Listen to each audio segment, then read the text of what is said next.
Hello everyone, this is part 2 to the Amsterdam vacation and me talking about why it's important for us good souls out here who have dignity and integrity, why it's so important for us to lead by example and try to guide all these lost souls out here who tend to they gravitate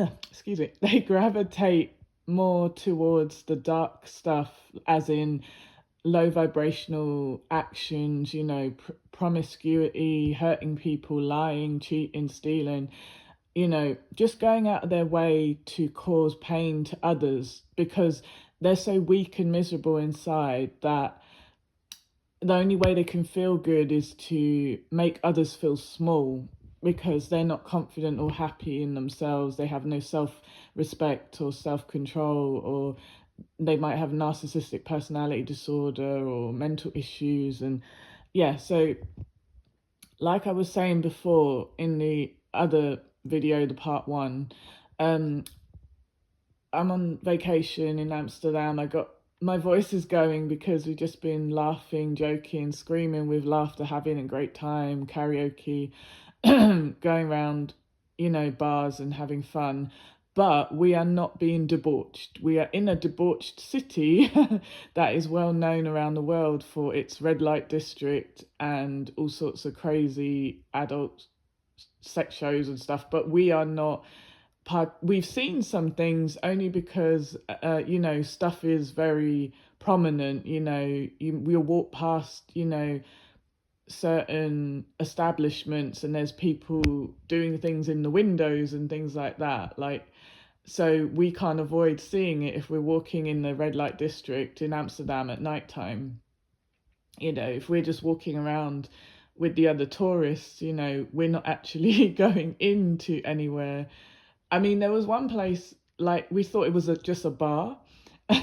And I thought, oh, okay, yeah, if it's a bar, it's fine. I don't take drugs or anything, but I'll drink a bit of alcohol, not to go crazy and be drunk, because I'm not stupid enough to get fall down drunk in a foreign country where, the local people could look for tourists who are falling down drunk and rob them. So I'm always going to be like the designated lookout. I'm making sure my friends are safe. I'm looking around for suspicious people. I can't say I was the designated non-drinker when I was younger, because yes, there were times when I was a teenager or in my early 20s that I had been stupid enough to overindulge in alcohol and then end up doing things you regret, or people take advantage of you. And I wish I could take all that crap back, but I can't. But I've learned from those horrible, stupid mistakes. But obviously, yes, if you go out with a large group of friends, male and female, and they want to have a drink and they buy you a drink, I mean, it's hard to say no sometimes because you want to be polite. Like, for me, growing up in London, the pub culture and the drinking culture, it was like a way of people showing kindness was to buy you an alcoholic drink, like if you did them a favor and they'd be like, oh, hey, come out with us later and I'll buy all your drinks. It was weird to me. I'd say, no, just like forget it. It's fine. It's a favor. I don't mind. And they're like, no, no, no. Like, I really want to pay you back. So I'll get you a drink, get you a bottle of wine or something. But it's just weird how they didn't invite you out for dinner. I would have preferred we went out to a restaurant and did something like that was more mature or sophisticated. But yeah, for some weird reason, people were not that sophisticated when I was growing up around London town. So yeah, anyway, but yeah, the thing I was mainly focusing on in this video was just talking about my feelings about human behavior. So I mean, I've got a psychology degree and I already was smart before I did the degree. I could read human beings very well. I'm an empath, so I can pick up on people's character without them showing me. Like, it's like someone could pretend to be nice, but I can sense if you're lying or you're trying to put on a fake face. Your energy can't lie. You can say as many sweet words as you want, but your energy, I could even feel it through the phone sometimes. even if I can't see your face, even if I've never seen your face, you could be talking, and my psychic gifts, which I also have, will give me visual, like visions and messages of, this person has bad intentions. It would be like alarm bells, psychic alarm bells will go off to let you know, like, watch this person, watch what they do, watch what they say, because they mean you some harm, or they want to trick you, or they have a hidden agenda. So I've been very lucky to have those extra gifts and the extra intelligence and whatever.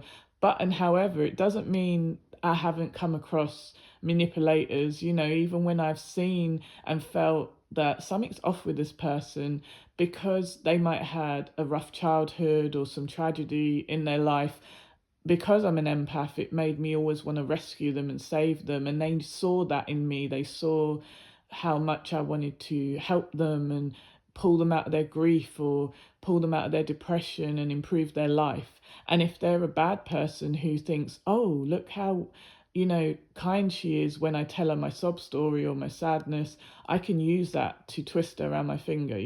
So sometimes for a while, one sec. Sometimes for a while I might get clouded by my empathy, I suppose. Like, sometimes being an empath, it's a gift and a curse, because you feel everything so deeply. So you feel the bad emotions really deeply, and then you feel the good emotions really deeply, which obviously is good when everyone's having fun around you and everyone's being genuine. It feels amazing, it's euphoric. But then when something bad is happening, you feel it a million times more than everyone else. And whether it's your feelings or things being done to you, whatever, provoking your bad feelings. So, oh, excuse me. So yeah, I find it, you know, difficult to understand why people find it so easy to do bad. Do you know what I mean? Like, it's like, what what is the reason? Like, you try to analyze people and say, okay, well, is it because this one had a bad example growing up? They had alcoholic parents or drug addict parents or abusive parents. Are they just following what they've known? They never knew any better. But I saw violence growing up and I knew it was wrong. No one told me it was wrong. I knew it was wrong. I knew it shouldn't be happening. I knew it shouldn't be happening to me. I knew I didn't do anything to deserve it, you know. And having sick, sadistic, malignant, narcissistic parents trying to put you down verbally, and then when you sort of verbally fight back and say, no, I don't believe you when you make me feel like I'm not lovable or I'm not worthy. I won't believe you. I refuse to let you tell me I'm nothing, because I know I'm not nothing. And then they beat you with belts and all sorts of disgusting, violence, because you won't accept their lies. You won't let them, you know, beat you down physically or mentally. And it wasn't easy. I'm not saying I'm some amazing saint who got through all this easily. No, I suffer now with a lot of depression and sadness and rage, total rage sometimes, where something will trigger me and I just have a mood swing and just be so angry. Like, I'll get worried, like, oh my God, I'm so angry. I better not be around people because I don't want to snap at the wrong people. Someone who didn't mean me any harm might come around me when I'm in that aggressive state, and they might say something and it will, I might want to lash out at them when they don't deserve it, or they might not realize I'm not in the mood for a stupid joke or sarcasm, or or their moodiness, and so yeah, so it's kind of, when I think about nature versus nurture, I think people shouldn't always blame what's been around them totally. Yes, you can say that, okay, I've become more violent because I was exposed to violence, or I'm not afraid to take a punch or give a punch because I was exposed to violence as a small child, you know. And however, you should be able, if you're a good soul, you should be able to work out that this is wrong. What I was subjected to was wrong. I shouldn't have been beaten, I shouldn't have been hurt, I shouldn't have been, mistreated. And it's like if you become the thing you hate, then that's on you. I think it wasn't your fault what happened to you, but it's your responsibility to heal yourself, to make the effort to analyze yourself, to control your triggers, because intrusive thoughts and, the things that trigger your pain, they're not really going to go away. As much as you try to do therapy or other things, you can find ways to cope. Just like with grief, it never goes away. When you lose someone you care about and love, that pain never goes away. I mean, I know now fully that there is no death, that our souls, live on and we go back home to the spirit world. But when I was younger and it wasn't clear to me, and if you look in my other videos on my channel, I explain more about that. That, we are infinite beings of light, powerful energy, and we don't belong on this earth. We came here, we chose to come here from our home, which is a spirit realm, and that's where we already were before we came here. uh yeah, so look at my other videos if you'd like to learn more about that, because we will see our loved ones again. They are safe, they are without pain, they are in the spirit world. So no matter how horrible their death was, they are safe, they are not in replaying that terrible moment, and they are somewhere safe. And then you will see them again when the human body you're in now, which is just a vehicle or a vessel for your soul, your spirit, once that dies, you won't die. The you that is you won't die. The body will be dead and left behind here, but you will be back home in the spirit world and see all your family, and any pain or difficulties you had down here will not exist up there. All will be well, and it will be just love and light. And so I know it's hard for some people to believe that or understand that, but it's the truth whether you believe it or not. And when you die, you'll know, obviously, because you'll go there. But like, it helps, I think, to truly believe it. Now look at like videos on YouTube of near-death experiences and listen to what people say, and it really will give you comfort, because it is true. And part of your soul recognizes that when you hear these stories, you think, wow, I do understand that, why my soul craves home, and home is not here. When I was a kid growing up, I always used to feel like I want to go home, but where's my home? I didn't feel at home where I grew up. I didn't feel at home everywhere I moved around. I lived in different countries. I traveled the world, and nowhere ever felt like home.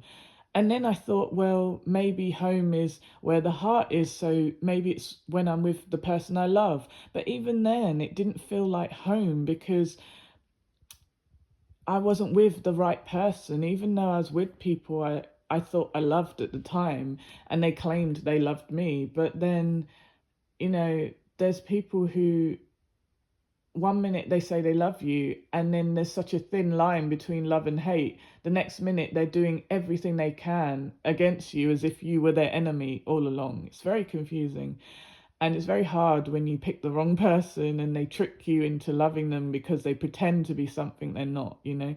But yeah, so with human behavior, it's very important to know thyself, and to your own self be true. Those things are always very important. You have to analyze yourself and be self-aware about who you are, and then yes, there is good and bad in all of us. Evil has no color, badness has no color. So you could be black, white, Chinese, Indian, mixed race.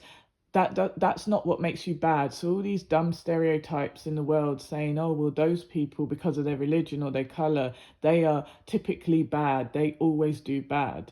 There are billions of people in the world of all different races and mixtures and colors. The good or the bad you do has nothing to do with that. And when you die and go home to the spirit world, there is no color or race or religion anyway. It's all man-made nonsense. I mean, race is obviously a physical thing. Some of us have brown skin, some of us have white skin, some of us have yellow skin, whatever. But you know, it's like there's just so many divisions. Humans always looking to divide each other, and it's sad because instead of looking at our differences, we should be looking at what is similar in us, you know what I mean? So yeah, like I said, being in Amsterdam, it's hard for me as a good soul to see the depravity of when the males are just going and just using these sex worker people as a piece of meat. Now, obviously, those women have chosen that job for whatever reason, you know, and it's sad. I felt so sad for them, you know, the way the men were just, I don't know, just laughing at them, really, seeing them as lower class humans, like they weren't even human, like they were just sex dolls. It was really sad, you know, and yeah, so that's why I wanted people to kind of understand that even if you're in a situation, sorry, my voice is so croaky from shouting and laughing and singing. Sorry. What was I going to say? Yeah, when people have hold on, I'm gonna do a part 3 to this video because my voice, I need to have some honey and lemon or something. Okay, look out for part 3. Thank you.